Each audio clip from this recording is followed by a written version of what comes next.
Hello and welcome to our YouTube channel. I'm Laura from Cherub's Chalks Interiors, and today I'm going to be giving a solid pine dining table a rustic farmhouse finish.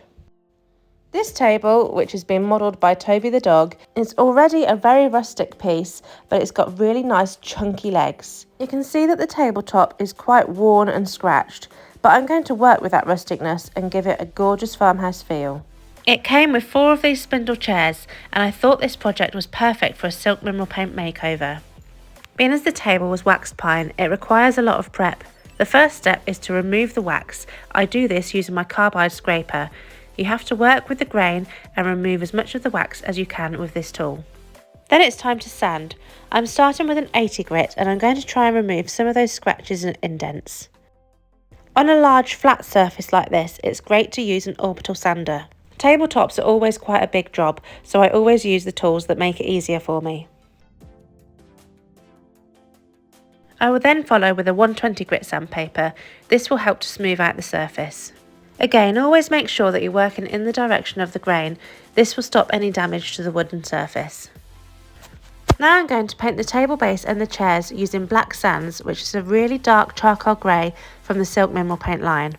This paint is a great time saver as it has a built-in primer and built-in top coat, meaning there is no need to seal the paint.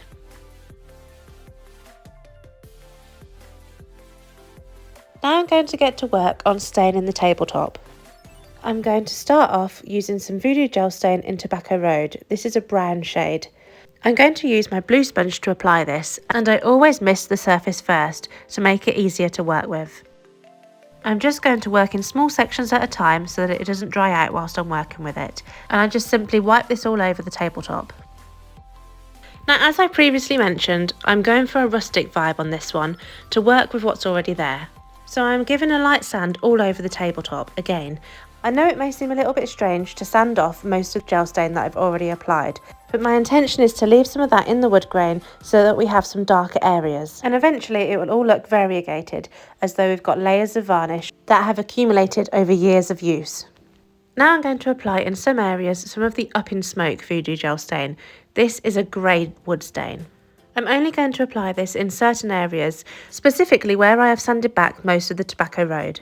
So I'm just going to use the same process of misting with water and then applying this grey shade. I have put a little bit more Tobacco Road in some areas so that I can blend it together. Again, I do all this using a blue sponge. I am now going to give it one final sand. I'm going to do this by hand using my sander card, as this means I can get more control over the direction of the sanding. I'm just doing this to smooth out the surface and to get rid of any heavy spots of stain. Finally, I'm going to seal the tabletop using some flat clear coat. This is to protect the finish and make it long lasting. The best way to do this on such a large surface is to roller it on. This will help to prevent any streaks and give you a lovely smooth finish. I'm just going to pour some of the flat clear coat into my roller tray and then roller this on. It's best to work in one smooth stroke at a time. I always make sure to apply in nice thin coats, making sure to roller over all of the edges to prevent any pooling. I tend to apply 2 to 3 coats of this to make sure that it's going to be well protected for a long time. I will then leave to dry for as long as possible to make sure that this is fully cured and hardened. Then I dress it up, make it look pretty, and it's time for the photo shoot. This has been such an exciting transformation. Here's a close-up of the tabletop so you can see all of those different varying layers of varnishes, which give it a really interesting rustic finish.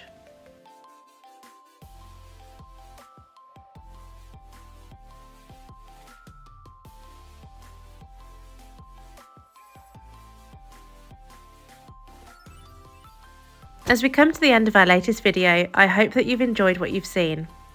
If you'd like to see more of our work, you can head over to all of the social media platforms where you can find us at Cherub's Chalks Interiors. You can also subscribe here on our channel for more videos. Thank you so much for watching, and we'll see you again next time.